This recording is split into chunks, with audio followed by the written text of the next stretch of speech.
آج جاپان کی ترقی کو دیکھ کر انسانی عقل حیران رہ جاتی ہے۔ جہاں جاپان دنیا کی تیسری بڑی اکانومی ہے، وہاں یہ اپنے ڈیفنس پر جی ڈی پی کا صرف 1% خرچ کرتا ہے، کیونکہ جاپان اپنے لوگوں کو سہولت دینے اور مینوفیکچرنگ کمپنیز پر خرچ کرنے کو ہی اپنی ٹاپ پریورٹی سمجھتا ہے۔ وہاں بلٹ ٹرینز بھی چلتی ہیں اور روبوٹکس میں بھی جاپان پوری دنیا کو لیڈ کر رہا ہے۔ ٹویوٹا، سونی اور توشیبا جیسی جاپانی کمپنیز پوری دنیا میں مشہور ہیں، لیکن یہ ہمیشہ سے آسان نہیں ہوا کرتا تھا۔ تو پھر پہلی بار کب جاپان دنیا کے نقشے پر ایز اے ورلڈ پاور ابھرا؟ بات ہے 1853 کی، جب جاپان میں جاگیرداری کا نظام تھا اور بادشاہ کومئی کی بادشاہت قائم تھی۔ جب ایک امریکی کمانڈر میتھیو پیری اپنے کچھ جنگی جہازوں کے ساتھ جاپان آیا، کیونکہ 1600 کے بعد جاپان ایک آئسولیٹڈ کنٹری ہو چکا تھا اور جاپان نے اپنے تعلقات دوسرے ممالک سے بالکل ختم کر دیے تھے۔ میتھیو پیری کی آمد سے جاپانی لوگ حیران رہ گئے اور انہیں پتا چل گیا کہ وہ اتنی پاورفل امریکی جنگی جہازوں کا مقابلہ نہیں کر سکتے۔ ایسے میں میتھیو پیری نے جاپانی فوج کے کمانڈر شوگن کے ساتھ امریکہ اور جاپان کے تعلقات بحال کرنے اور تجارت قائم کرنے کا معاہدہ کیا۔ شوگن نے ایسے ہی معاہدے دوسرے مشرقی ممالک کے ساتھ بھی کر لیے اور تجارت کا سلسلہ شروع ہو گیا۔ لیکن پھر 5 سال بعد 1858 میں امریکہ نے ایک نئے معاہدے کی پیشکش کی۔ یہ معاہدہ دراصل امریکہ کی فیور میں تھا۔ اس معاہدے میں لکھا تھا کہ امریکی امپورٹس پر بہت کم ٹیکس ادا کیا جائے گا اور اگر کوئی لڑائی جھگڑا ہو جاتا ہے تو اس کا فیصلہ جاپانی عدالت میں نہیں بلکہ امریکی عدالت میں ہوگا۔ ایسے میں جاپانی لوگوں نے اس غیر منصفانہ معاہدے یعنی ان ایکول ٹریٹی کے خلاف آواز اٹھائی۔ بادشاہ کومئی نے اس معاہدے کی مخالفت کی، لیکن فوج کے کمانڈر شوگن نے امریکہ سمیت دوسرے ممالک یعنی ہالینڈ، رشیا، برطانیہ اور فرانس کے ساتھ بھی ایسا ہی معاہدہ کر لیا، کیونکہ وہ مشرقی ممالک کی طاقت جانتا تھا۔ اس نے دیکھا تھا کہ کیسے برطانیہ نے چائنا سے ہانگ کانگ چھینا۔ 1867 میں بادشاہ کومئی کی وفات کے بعد اس کے 15 سالہ بیٹے متسوہیتو نے بادشاہت سنبھالی۔ اب شوگن کے پاس اچھا موقع تھا کہ وہ بادشاہ کی حکومت کا تختہ پلٹ دیتا، اس لیے شوگن نے اپنی فوج کے ساتھ کیوٹو پر حملہ کر دیا۔ لیکن 15 سالہ بادشاہ متسوہیتو کی وفادار اور جدید جنگی آلات والی فوج نے شوگن کی بڑی فوج کو شکست دے دی۔ اب لوگوں کو لگا کہ نیا بادشاہ غیر ملکی لوگوں کو جاپان سے نکال دے گا اور جاپان میں ایک بار پھر سے جاگیرداری کا نظام قائم ہوگا۔ لیکن اس کے بالکل الٹ ہوا اور نوعمر بادشاہ اور اس کے وزیروں نے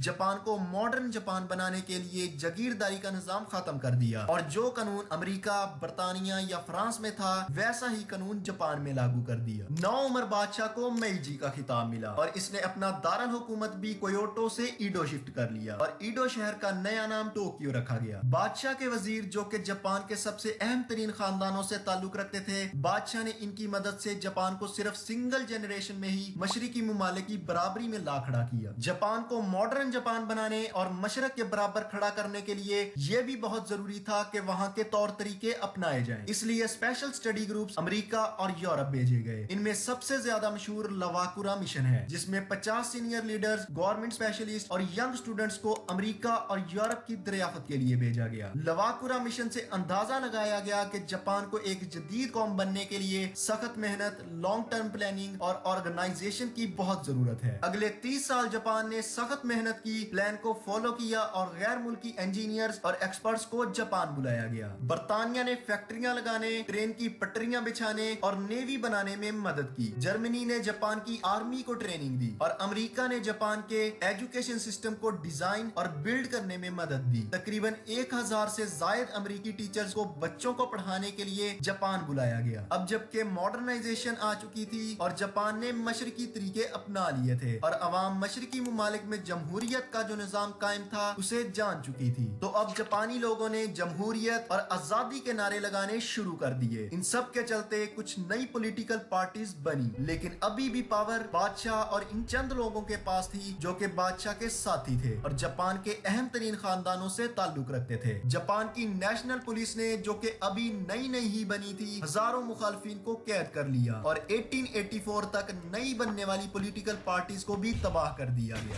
لیکن اب جاپان کو یہ اندازہ ہو چکا تھا کہ مشرق انہیں تب تک برابری کی سطح پر قبول نہیں کرے گا جب تک کہ وہ کوئی آئینی نظام قائم نہیں کر دیتے۔ ایک لیڈر جس کا نام ایٹو ہیرو بومی تھا، اس نے جرمنی کے آئین پروشیا سے متاثر ہو کر جاپان کے لیے آئین بنایا۔ یہ آئین بادشاہ میجی نے اپنے لوگوں کو تحفے کے طور پر 11 فروری 1889 میں پیش کیا۔ اس قانون میں تھا کہ بادشاہ ریاست کا سربراہ ہوگا۔ کابینہ بھی بنائی گئی جس میں